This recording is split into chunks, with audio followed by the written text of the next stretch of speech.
عملت حواوشي في الغربة وما كلفنيش غير 30 ريال بس، فلو انت في سكن الجامعة او مغترب فلازم تتفرج على الفيديو للآخر. شايفين عامل ازاي؟ ايه رأيك في الريحة؟ الريحة تجنن. السلام عليكم. دلوقتي انا رايح اجيب حاجات الحواوشي، يلا بينا بقى اشارككم معايا لحظة بلحظة وانا بجيب الحاجات من اول اللحمة للخضار للعيش.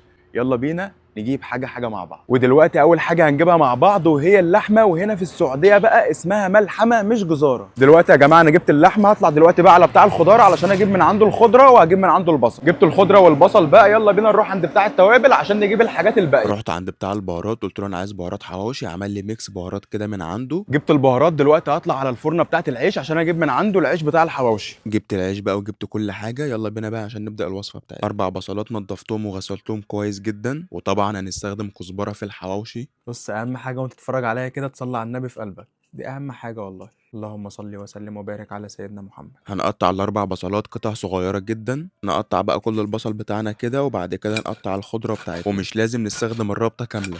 أول حاجة هنفضي اللحمة بتاعتنا، وبعد كده ننزل بالبصل اللي احنا قطعناه، ننزل بالخضرة، وده كله بقى ايه يتعجن مع بعض.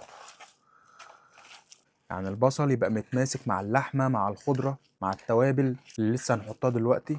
احنا عايزين يعني لما نيجي نكور كده حتة اللحمة يبقى البصل مع الخضرة مع كل حاجة متجانسين مع بعض. ناخد معلقتين من البهارات اللي احنا جبناه وننزل بقى على الخلطة بتاعة الحواشي، ومعلقتين ملح بالظبط، ونقلب كويس عشان البهارات تخش جوه اللحمة. نكورها كور كده، نحطها هنا. وزي ما انتوا شايفين كده عملت من نص كيلو لحمه بس 8 سندوتشات حواوشي. ده بقى عيش الحواوشي اللي احنا هنعبي فيه اللحمه. نفتح فتحه بسيطه خالص قد كده بالظبط، جايبين كرة اللحمه كده جوه رغيف العيش، ونفرد كده اللحمه، نحط قطعه اللحمه نفردها بحيث ان اللحمه تبقى جوه السندوتش كله.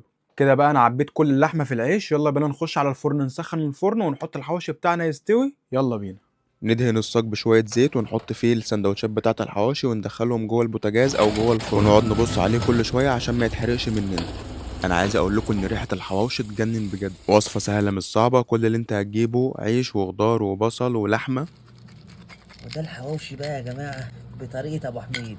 ايه رايك في الريحه؟ الريحة تجنن. كل بقى وقول لي رايك. الله، يجنن يا أبو حميد. حواوشي في القرمشة بتاعت العيش، الله أكبر.